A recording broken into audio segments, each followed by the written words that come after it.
Nearly 50 Native American teenagers have gone missing in Washington just this year alone. Increasing violence against tribal communities is being called an epidemic that has garnered the attention of the FBI and the Attorney General. Washington State Patrol tracks and lists all of the names of Native people who are missing in our state, and the numbers are incredibly concerning. But these people are more than just a number or name on a list.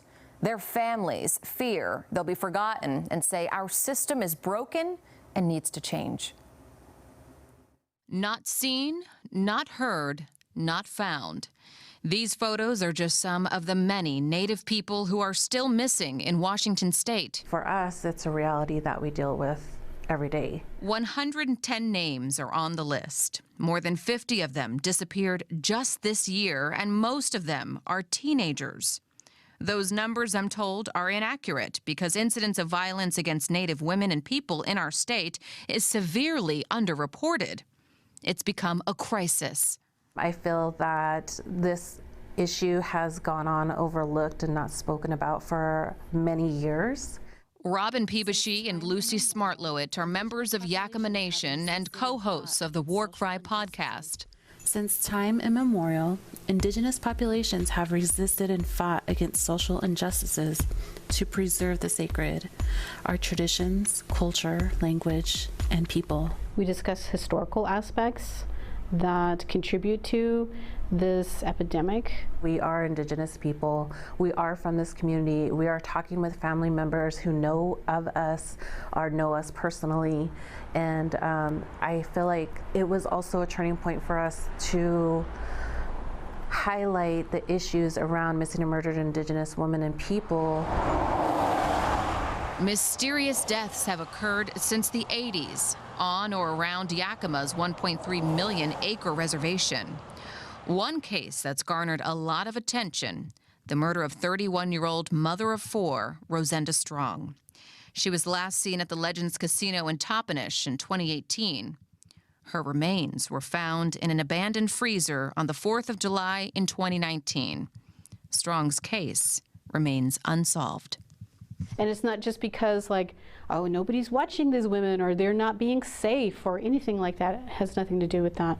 It's a lot of these complicated historical things that really feed into what's going on right now. So we asked, what exactly is happening? For too long, we've really been grappling with this epidemic with the lack of resources, a lack of information being exchanged, and frankly, a lack of political will to address it head on. So, Attorney General Bob Ferguson announced the creation of a task force to address systemic challenges surrounding missing and murdered Indigenous women and people.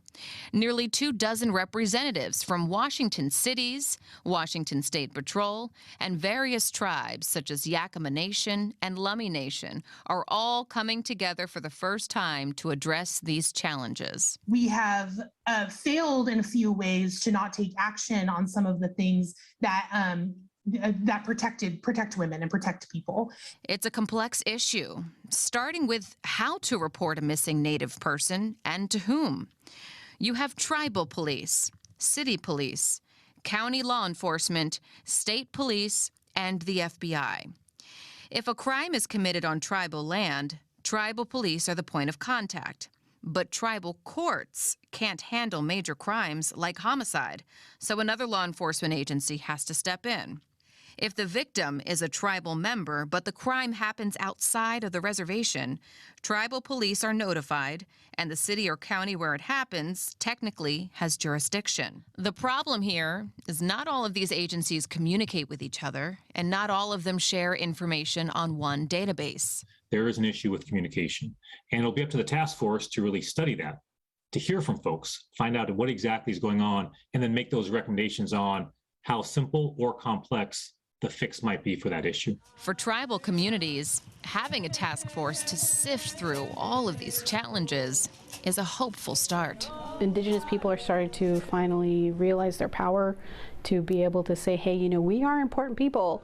We're not disposable. We're not somebody that is just going to be forgotten. We have people who love and care for us as well, too.